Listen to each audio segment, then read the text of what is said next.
What's up, bookworms? Welcome to episode 102 of the Cantina Book Club podcast, where readers can find interviews with authors of all genres. I'm Megan, self proclaimed content queen, here to bring you insights from the authors themselves. Each week features a Cantina conversation with an author. Sometimes they're returning guests, and sometimes it's someone new. Please be sure to hit that subscribe button so that you never miss an episode, and feel free to browse through existing episodes so that you can catch a previous interview about a book that you finished. Just a heads up that I often use adult language to express my feelings towards these authors and their work, whether the characters need to get their shit together or I'm encouraging a badass FMC to just say fuck it all and burn the world down. Please be mindful around listening ears. So the week of September 2nd, books coming out this week. It's a good one. We've got The Shattered King by Charlie N. Holmberg. I've read that book. I feel like Charlie N. Holmberg is an author where no matter what story, no matter what book she's got coming out, it's always going to be a good one. And The Shattered King is no exception. White Flight by Bill Hillman, and In Deadly Company by Ellis Stratton, this week's guest. And if any of you are looking for other bookish podcasts, please be sure to check out Book Podcast Connection on Instagram. It's a collection of over 100 bookish podcasts, ranging all sorts of genres, whether maybe it's a book to movie adaptation or horror or fantasy, or just a book club discussion. There's something for everyone, for anybody who wants a little bit more out of their reading lists. Today's episode features a chat with L.S. Stratton. We're talking about her book In Deadly Company. That book comes out on September 2nd this week. If you're listening this week, it's out now. The book was really good. It's got the White Lotus vibes and it's eerie, but also funny. And it's a commentary on the elite versus the people who the elite think are below them. Think of CEO and their assistant. And this was such a fun chat with Shelley. She's so fun, and it was a little cool to learn about her, like her writing career and how she transitioned from one genre to the next. And I'm really looking forward to everything else that she's got going on in the future. And I recommend In Deadly Company for sure. But without further ado, here is L.S. Stratton. So today we've got L.S. Stratton. We're talking about her book In Deadly Company. That book is available on September 2nd. Shelley, thank you so much for joining me today. This book was, I don't know, it was such a vibe. It was like so cool. I didn't know what was going on. I really liked how you structured it. You kept me on my toes. I'm excited to dig a little bit deeper today. Cool. Thank you. So to get started, can you provide like a summary of the book for people who like to follow along with the conversation? Sure. The story is mainly told from the perspective of Nicole Underwood. She is the executive assistant of Xavier Chambers. I actually have a cheat sheet beside me because I'm writing a new book as promoting this one to make sure. Oh, wow. I know. So to make sure I You gotta don't, like switch your, the stories don't overlap. Okay. So she's the assistant of Xavier Chambers. And Xavier was recently made CEO, but since he's ascended the ladder, he's just a complete nightmare of a boss. He wants her to do this big blowout bash for his 32nd birthday. But as the story goes, at the end of the birthday, several people are killed, including Xavier. And it's left basically for everyone to decide who was at fault. And a lot of people perceived that it was probably Nicole. So the story is told in two parts. It's told from the perspective of what really happened at the party, and it's told from the present, where Nicole is having a movie made about the events of that birthday party weekend, and she sees it as a way to tell her side of the story. But we see as the production unfolds and we go back into the past and see how the story unfolds, that the issue of whether or not she was innocent or guilty is a lot more complicated than people think. Yeah, I know when I think, and that's not like a spoiler really, because we see if you read the blurb, Yeah. there's more, and then that's kind of like, well, what was she up to? I think that's the part I wanted for the reader is basically as you move through the story, you're like, wait, so did she plot the murders? Or wait, did she not plot the murders? What is really going on behind the scenes? And as the story unfolds, it's more and more information that's being fed that shows just how complicated the backstory was to this event. It wasn't as simple as an assistant throwing a birthday party. Yeah, it was. Yeah, exactly. Because as we progress through the story, the reader, yeah, we're getting more information.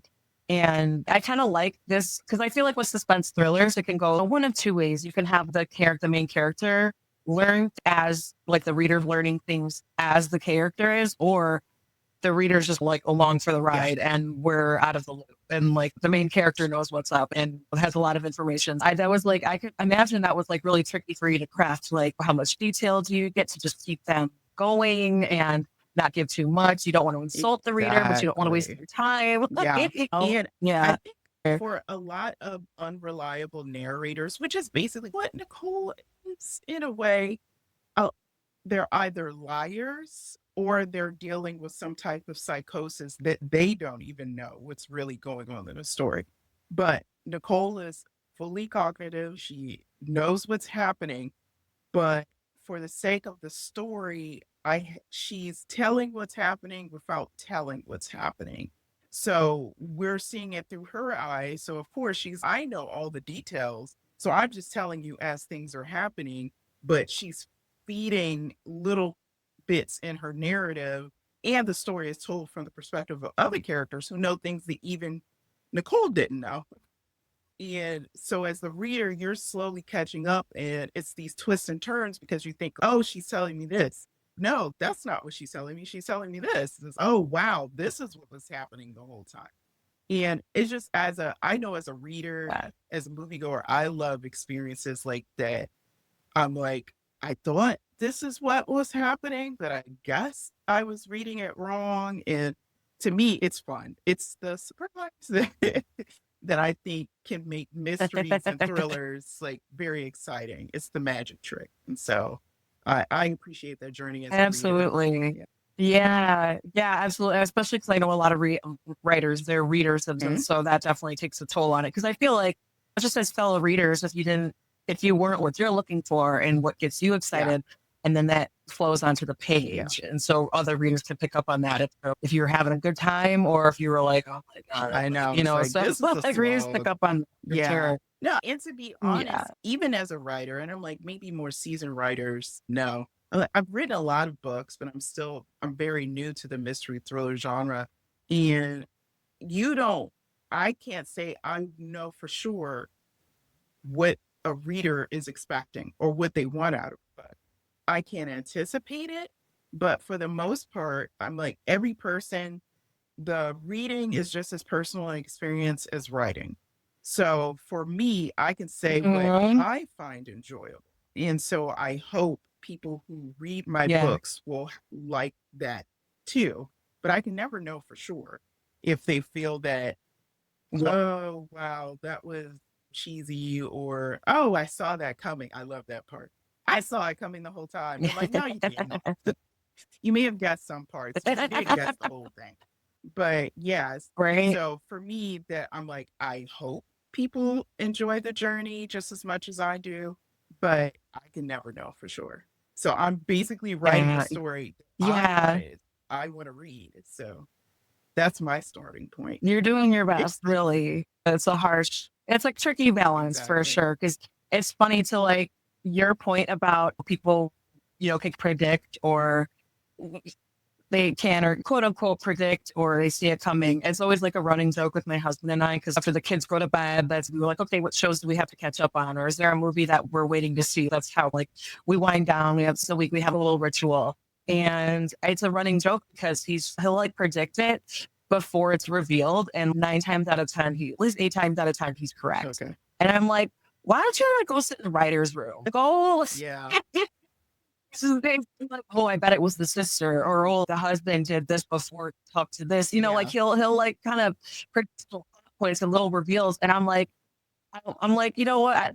I don't get mad either. I think I'm just annoyed. I'm like, how do you figure this out? Because I'm the type of consumer of literature and TV and film where I don't always pick up on it, but I think I've come to terms with that. Like I'm okay with that's my experience. Yeah. Yeah.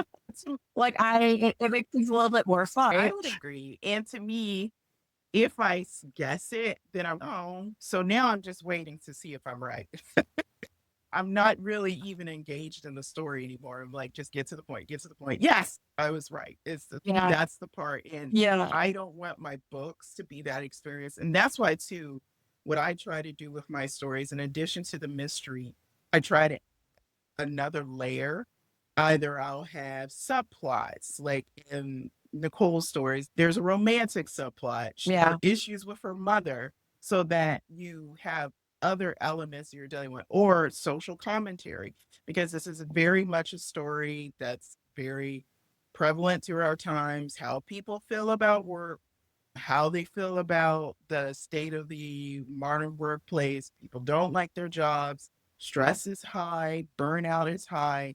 And so, as a character, many people could probably identify with Nicole that she's just trying to get the job done, make her way and achieve what she thinks she's supposed to achieve. But ultimately she finds out like, you were so eager to please and prove yourself, but it didn't turn out so good for her when she did that. Yeah, and it's because you could tell, like, right from the get-go, at least for me, I could tell that, like, Nicole, she was on top of her shit. Like, Yeah. she had it down. She was, like, intelligent. She's intuitive. She's, like, really socially intelligent too, like, emotionally intelligent. She could pick up on things, and she's proactive, and she crosses the T's and dots her Yeah. I's. Like, she's on top of it, and it's you look at her title, and it's like, could argue, no, that's very good qualities. She's like almost the perfect assistant, but she could also be doing so much more. Yes. And it's just, it's one of those things where, yeah, absolutely. And plus she's like in her 20s Yeah. at this point still, right? I Yes. think if I remember Yeah. correctly. Yeah. So like she's still like early in her career and she's still got that motivation to an extent. And then she's just like, how, I feel like it's like one of those record scratch moments. Like I guess you're wondering how I ended up here. It's like, Basically, when everything goes to hell and I didn't think this was gonna yeah, happen. This wasn't the goal for yeah. this weekend. But it's part of the reality too of just growing up, that and or the what do you really want? And it got to the point that she was so obsessed with being good at her job that she was starting to lose sight of, Mhm. why are you even here? You didn't come here just to be an assistant. But she wanted to do that Right. job so well that she was getting lost in the weeds. And this whole event becomes her wake up moment of, yeah, I Yeah. I was trying to prove myself, but maybe what I wanted wasn't what I wanted. And she has to come to terms with that. Yeah. She went above and beyond. She like did her job too well Exactly. that they wanted to keep her Yeah. there. Like they And that's what she basically says. Is it where I quit? He's can't quit. And she's no, can't Mhm. quit. You can't Yeah. leave me. You can't leave me. It was becoming like this weird codependent relationship. And it's no, this isn't going to work. And so that's what I'm like. I think a lot of people can identify with, I'm just trying to get through the day. I don't particularly love my job, but I have a job and I'm trying to do the best that I can do. Yeah. And uh, but Absolutely. again, it really gets very dark for her before the end. Yeah. It does. Yeah. It was because this book is kind of, at least when I forget who our person is, but when she approached me about this book, she's like, "Oh, it's like White Lotus vibes." I'm like, "Oh, cool." I was like, because I, Yeah. you know, that was it's serious, but it's Yes. unserious, and it's funny. Like it could balance like that humor and that seriousness, and so I could definitely get that vibe from reading hers because she's kind of like we're in her head for the most part, aside from I think it was like the Yeah. flashbacks where you switch her over to third. And it was just funny because you're like something really dark is gonna happen, but then just the whole chaos and the hot mess dumpster fire that's like leading up to it. Yeah. And just how there's this dramatic aunt or Yeah. whatever, eccentric aunt Yeah. and like high maintenance. And then, yeah, there's the boss who's just so showing up wasted to his own party and making people uncomfortable. It was just like, I, and that's the place where this whole thing. And so I thought, yeah, it was like I imagine it was just like tricky to balance those tones and what kind of energy we're going for here, and how are you gonna, how are you gonna kind of like not do it without disrupting, And right? that's the thing. But I will say, like, I'm a huge fan of dark comedy that I think because I was talking to my husband because I was like, some of the reviews I've seen so far, they're like, this book is so fun. But my worry sometimes is that if it's too fun or the humor is too big, you start to lose the meaning of what is the Mm. message behind the story. And I'm like, this is still a commentary on wealth. It's a commentary on the one percenters taking advantage of the lower class. And even though I'm cracking jokes, it's still the characters still have a sides where they're like, really? You can't do that yourself? You need me to do that for you? Or they're making jokes about how like someone is completely incompetent, even though they consider themselves like this great CEO, or how he needs his assistant to pay the prostitute that he just had because she Yeah. doesn't have Venmo, like stuff like that. That was a fun scene. Yeah, I imagine because and then she just even she was I think unfazed. because She's she's like, so "Ah, used okay, to again." it. Like it was Yeah. not her first Yeah. And rodeo. she's Yeah. like, he's a child, but he's the head of the company Yeah. and I have to work for him. And I wanted the humor to be there, but also to be understood that, yeah, this is dark. It's going to lead to chaos and death because these people are just completely incompetent and assuming that they could buy anything, including people, and get them to Yeah. do stuff for them. And when that whole system Yeah. falls apart, then you see the chaos and how they turn on each other without giving too much away. Yeah. Yeah. Yeah. I know, right? It's yeah, we'll do our best. I want to hop back to you. I want to like your background because you said you're new to like Yeah. suspense thriller. Mhm. I want to talk about like how your previous titles that you've released and like how you've grown as a writer and how you approached this book compared to your previous works and like your experience switching stuff like that. Sure. I started off in romance. And that is probably the thing that I was most comfortable with. I've been doing romances since the beginning of my career. I started writing romance back in college. I won a first time writers contest. I didn't think I was going to win because I had been writing in my notebook different stories, and my mom had encouraged me to try to become a professional author. But I was like, yeah, okay, you're right. But this writers contest happened, and with BET Books is now defunct, and they were looking for aspiring authors, a short story. And so I submitted it, and I submitted it, I think, the day before the deadline because I was like, do I want to do it? Do I Oh, want to do it? Do I want to do it? I was like, FedEx, send it, forget about it. Then I got a phone call that said I was one of the finalists, and I was completely shocked because I was like, this was a national contest. And they selected four authors that they wanted to be part of the anthology. And that's when I really started to think, oh, I can be a serious writer. After I graduated college, I became a reporter. I worked for a okay. newspaper where I was a crime reporter for a while. So I was covering like Hells Angels raids, drug busts. I really didn't have time to write fiction. So once I moved along in my career and I think I switched to like magazine editing, I had a little bit more time. And that's when I tried to get an agent. Did not get an agent. But I got published unagented, and I started to write romance books. I did that for a while. And I love romance because I love the chemistry between characters. I love the story flow. But I started to notice after a while that my subplots were getting bigger and they were starting to Mm. be about as equal as the story itself. And so the editor that I had at the time, I was at Kensington Publishing, and her name was Mercedes Fernandez. And she's like, why don't you try like a spicy woman's fiction?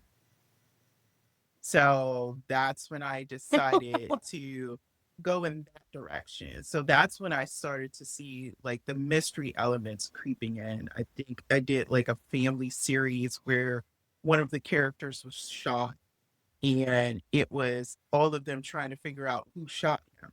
And so I started to feel like I think I like mystery, the thriller a little bit more now than I like romance.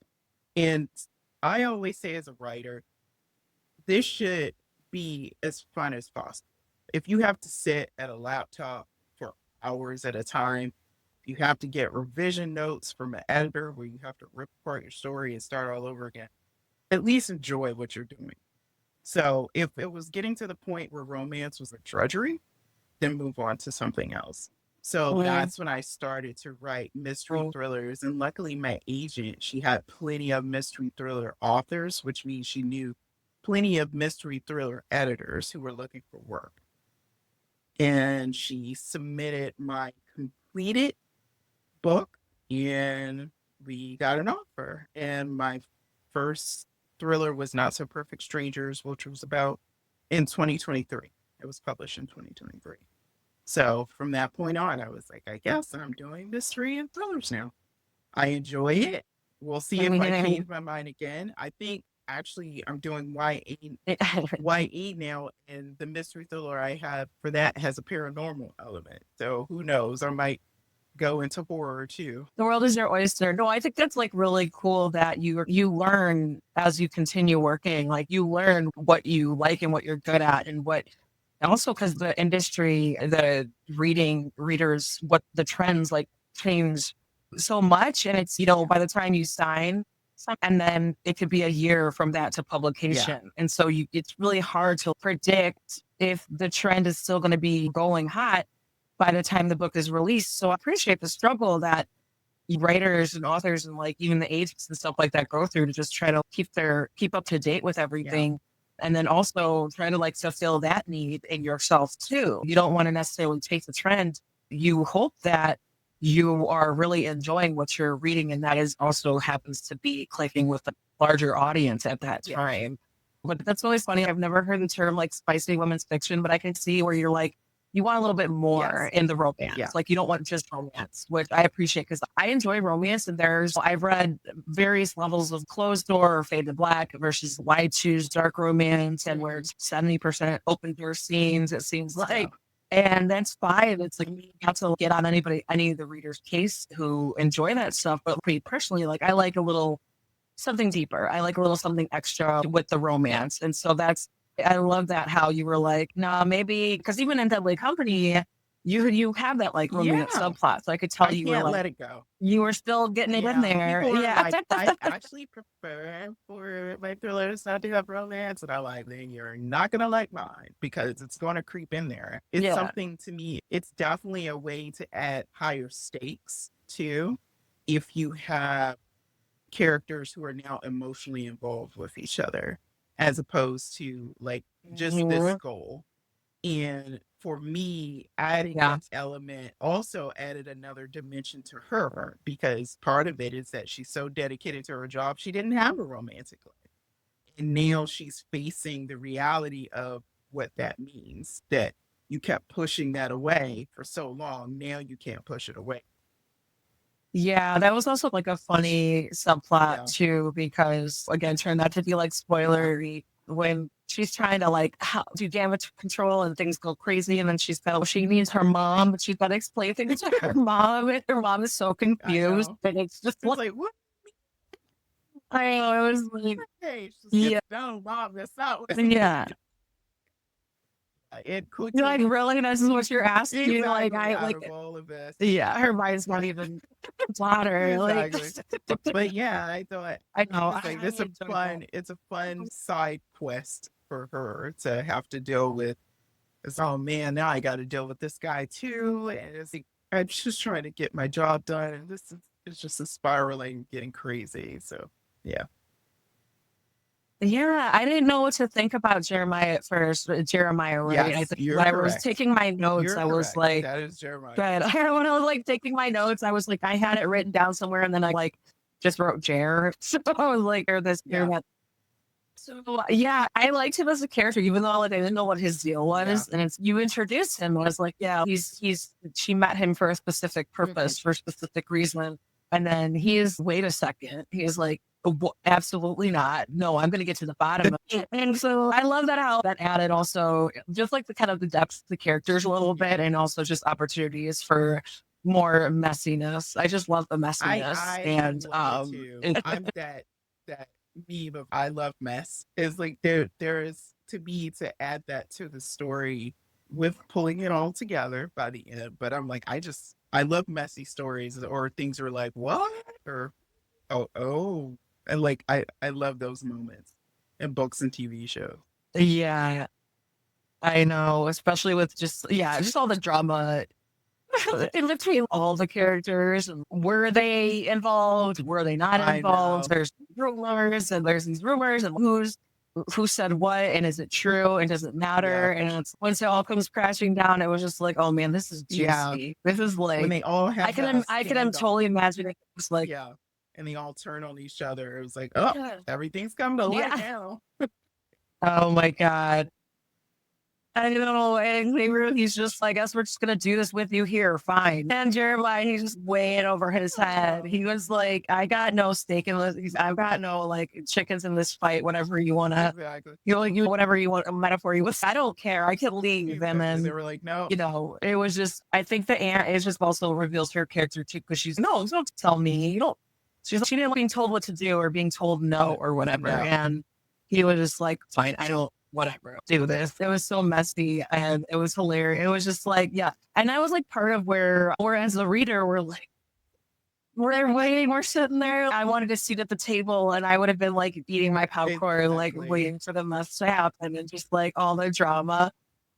So you can, there's something that I'll ask if we can go as personal as you want, but were there any personal experiences that you drawed upon when you're like coming up with any of these conflicts or character developments, or maybe even not in like in Deadly Company, but like, in your writing in general? Like, how do you navigate maybe some sensitive themes? Because I'm thinking like, just obviously there's like death and questionable infidelity and stuff like Mhm. that. But it's also going a little bit deeper, like how you mentioned her relationship with her Yeah. mom, or like someone being a con artist, or someone, and then the commentary on the 1% versus the rest and the entitlement.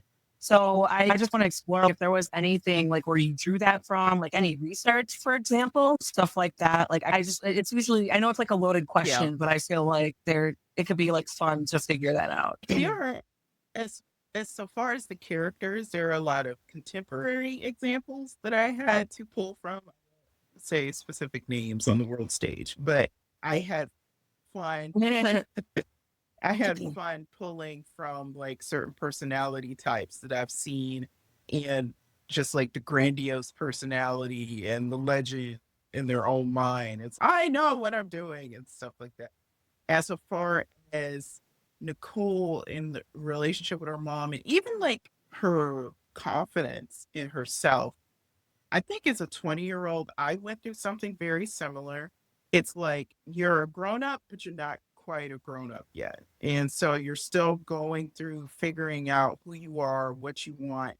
And a lot of it can be trial by fire sometimes that you have experiences that Mm. kind of hone you and that you're like, okay, like when I was in college, like I started off as an engineering major and I was like this, Oh yeah, wow. I was like her and like this overachiever in high school. I was third in my class and I was like expectations of great things. And then when I got to college, I failed. I'll just say it, I failed. My first school, like I didn't do well. I lost my scholarship. And then I'm like, okay, that was my whole identity. So what now? And so for Mm. to me, Nicole kind of goes through something similar is that she, for most of her life, did so well for so long. And now this is the first time where she says, I don't have my armor. Like I don't know what to do. I Yeah. don't know the path forward at this point and to figure out like where's the next step.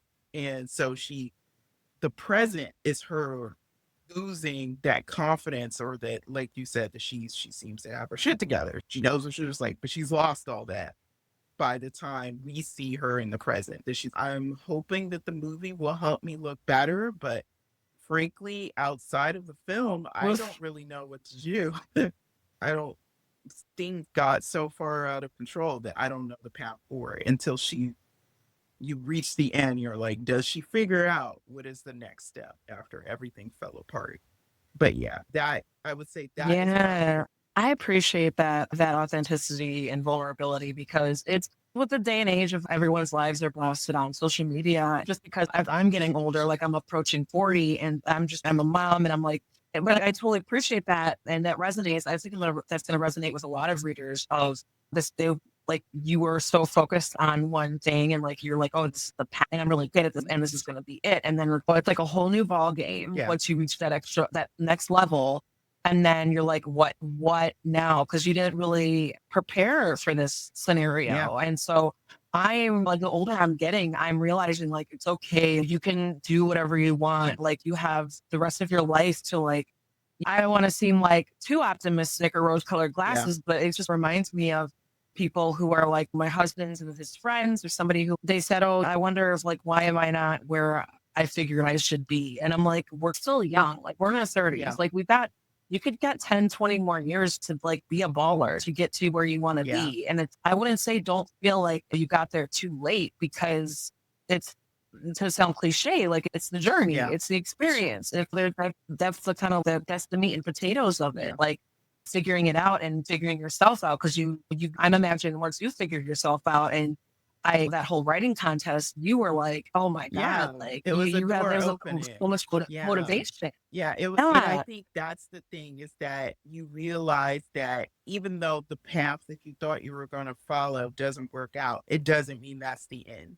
It's just figuring out what's the other door, or if you are still set on that path, what's the other way to get there if the current Yeah. expectation isn't working. And so for me to show that in the character, like I said, by the time the reader sees her, she's very lost. She doesn't know what to do, and she just needs that kick in the butt to figure out, okay, that was the plan, and you thought this was going to work, and it's not working. So what do we do now? And even Mm, like if I don't want to give too much away, but a character basically says, you have the tools, you've always had them. It's just figuring out how to use it. And once you figure it out, you'll be set. yeah. Yeah, I think that's probably The character shook you'll her for, girl, you're a badass yeah, bitch. Like, exactly. It's like, like, what are you doing? You're just sitting here wallowing you're capable. self-pity. Yeah. Get it together. But yeah. It did remind, no, I thought the resume, I related to her in that way because I got laid off like about 4 or 5 months ago. And so at first I was like, well, I'll be fine. Like, I'm really like, cause I was like in marketing, but I know how to do so many, I'm like a Jill of all how to do a lot of different stuff. And so I was like, oh, I'll be fine. And I was picking up freelance projects here and there in the meantime. But now but it's true. I'm sitting here. Do I want to go back to another 9 to? Do I want to just market myself as a Yeah. freelancer? Cause it's like, I got two boys, they're elementary school age. So like they're still, it's helpful that I'm available. And we're lucky that like we live modestly. We have a modest sized house and my husband, he's an engineer. He's very, he's good. And he's been doing that for ever since he graduated and he's loves it. He thrives. But yeah, that resonated with me because I'm like, oh, Nicole, I felt like I could relate to like her in her 20s. Yeah. And then even now, like the universe is like bringing these sentiments like back to me. It's kind of like is where I'm that really going. what you want to do? And yeah. And even my therapist, she was like, this could be a gift. And I'm like, okay. Yeah. Because I was like, at first it was like, I didn't necessarily see it that way, but you're absolutely right. Like this could be something that provides an opportunity. And that's what that reminded me of with the character convincing Nicole, like, what are you doing? Do Yeah. this. Like you have it in you and you know what to do. You know what to do and how to do it. Yeah. Like, so what are you waiting for? Yeah. And I feel like that's all of us need that. And that's what to me, like, especially in the current environment we're in, there's lots of layoffs. There are a lot of people who are, and yeah. even as the generations that are coming in, it was like, I think they were like the Gen Z are seeing the highest unemployment numbers coming out of college. And Yeah. so I'm like, so these two are people who are like, I was promised one path that when I graduated, I was going to go in this direction, and now doors are being slammed. So what do I do now? And that's what I was like, I think I didn't intend to write a story that felt very contemporary and applicable to the world as it is now, but it's turning into that she's that person. That's what do I do now? Work was my life, and now it can't be anymore. So where do I go? But yeah. Yeah. And all that wrapped up Yeah. in a Yeah. And dark comedy it's mystery. like, yeah, I know part of me was like wishing I had like her confidence, even though it was like, cause and she knows so much dirt on all these people. And so Yeah. she knows like she had that added confidence because of it. She was like, who do you think you're talking to? She's like, I know, like, I've been working for you Yeah. for X amount of years. She's like, how, and so, yeah, it was, but you're absolutely right. Cause I graduated my bachelor's in 2009, and that's when we had a bad recession. And so I'm totally like, understand what these people, this new class coming out, what they're dealing with, because it's rough. And it's just, yeah, absolutely. Like, I did the Yeah. thing, and now this is not happening. Yeah. This is not, and it's like there's so many layers to it. But yeah, absolutely. And again, to your point, the 1% and how they're entitled, and it's only getting Yeah. worse. Like the wealth and concentration is only, and which is ridiculous to me. It's like, how have we not figured it out by now, or how is it still getting so much worse? We know why, Yeah. but it's like there's been the powers that Yeah. be Yeah. that came into power and that did the Yeah. things and didn't care about what they were doing to other people. But yeah, but no, there's Oh parallels. yeah. Parallels just happen when you're writing for sure. Yeah. Let's see here. So we doing good on time? Yeah. Okay. So So otherwise, I would talk your ear off forever. So let's see. Oh, what were the most challenging parts to write? What were the most enjoyable parts to write? oh my gosh. The most challenging parts were probably, I would say, telling the story from the present and trying to make it relevant, but not give away too much. So I wanted to give, as the movie is being made, and she's literally watching scenes of stuff that happened to her, that I'm not giving too much away in the scenes or the discussions that they're having about the film, so that it's still a surprise for the reader. And to me, that's always tricky as a mystery author. It's like you don't want to cheat, like you don't want to lie and withhold information that doesn't make sense to withhold, but you don't want to give away too much that you ruin it for the reader. The fun parts were definitely writing Xavier's story, his parts, because he's such a mess. He's all id. So you Yeah. could give him the best lines. I'm like, and his aunt also, I gave her good lines too, because it's like they just go about their lives and they say things and they do things and they don't think about the impact that it has on other people. So they'll come out the mouth and you're Yeah. like, okay. They'll just go about their business and you're like, okay, I guess we're doing that now.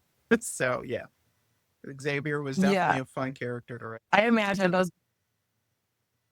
Yeah, even as messy and chaotic as he is, that's still the more fun Yes. characters to write when they're like going, they're not.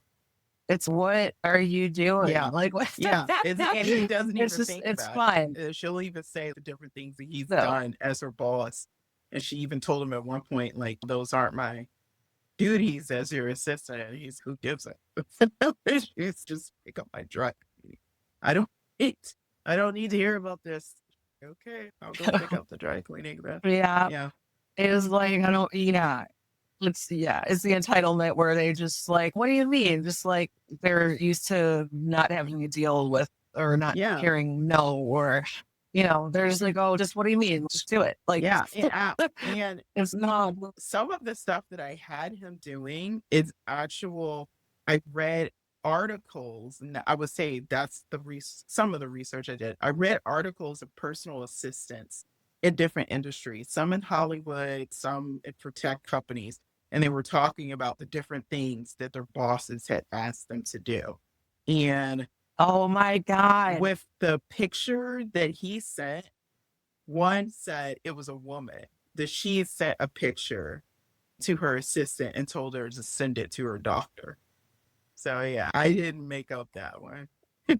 Oh my goodness, that's hilarious to be a fly on the Yeah. wall in anyone's like day to day. And just like the wildness that we don't see, like, but it's probably this is you for people like that. That's oh my Yeah, she was like, god, I don't that's know why she hilarious. would want me to have that in my phone, but she sent it to me and she was like, Yeah. send this to my doctor. I need an evaluation. It's like, okay. Yeah, I remember she was like, I don't need another picture of his like genitals. And she's, yeah, no, I don't need to see it Exactly. again. He's like, there's Like, something again. there. I don't know what it is. Send it to my doctor. I don't know. I don't have my doctor's number. Oh So my God. is he gonna warn me from It's not something you ask like your wife. No, but you don't have a wife. You have a personal assistant. She's And like, like, oh oh my my God, God. you sent me a picture. Oh yeah. This was not in my job description. Exactly. Let's see. So, Ellis Stratton, what is next for you? Are you working on anything that you could talk about? Sure. I have a young adult book that's coming out in January. It's with a different publisher, but it's also a mystery. It's a lot more serious subject matter. It's about a young girl who is on vacation with her family, and her background is that she was once a missing girl. And now that she's back with her family, they're Mm. trying to bond. The therapist suggests, like, why don't you guys go on a vacation together, change the setting, see if it helps you connect after she's been gone for so long and she's trying to reconnect with her family. But the town that they chose, they found out used to be a sundown town. And so now she's Yeah. noticing that there's weird things. She was like, the town has this weird smell, and her family's lit smell. She was like, you don't smell that? You don't smell the rot? And it was like, no, I don't smell anything. And she's starting to see a girl in the woods that nobody else can see. And so the story unfolds when girls start to go missing, and she starts to connect it to the past Whoa. that's happened in this town and see how what that connection is as she tries to find these missing girls, because she feels a connection to them because she was once a missing girl. She's also learning more about the lore of this town and why she's starting to smell things and see things that nobody else can see.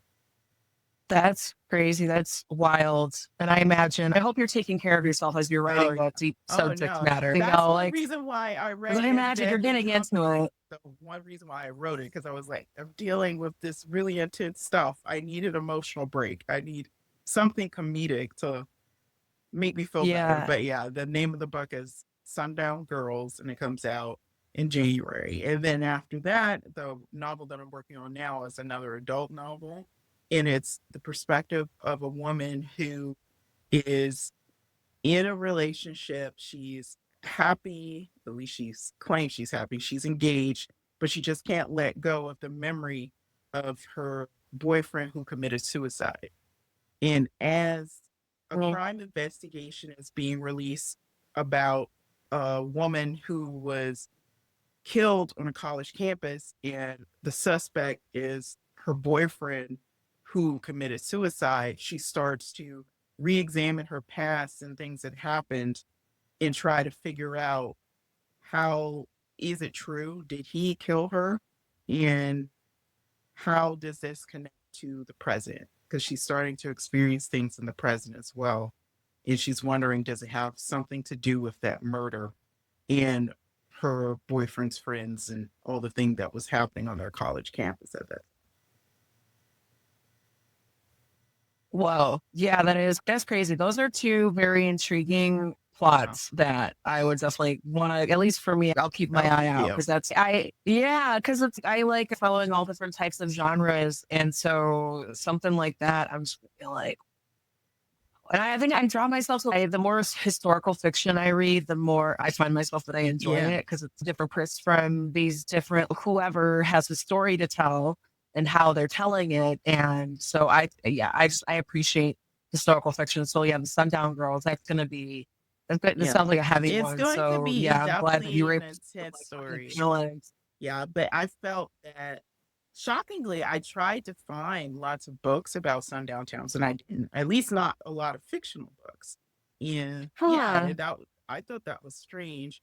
And so to be able to talk about it, because even my editor, and she had studied African American studies at her university, and she was like, we didn't really go over this. I think most people have a passing knowledge of it, but the history of it and how prevalent it was, because I was shocked at, like, That's towns in my neighborhood yeah. that I know I've frequented. I have friends who live there that used to be legally sundown town.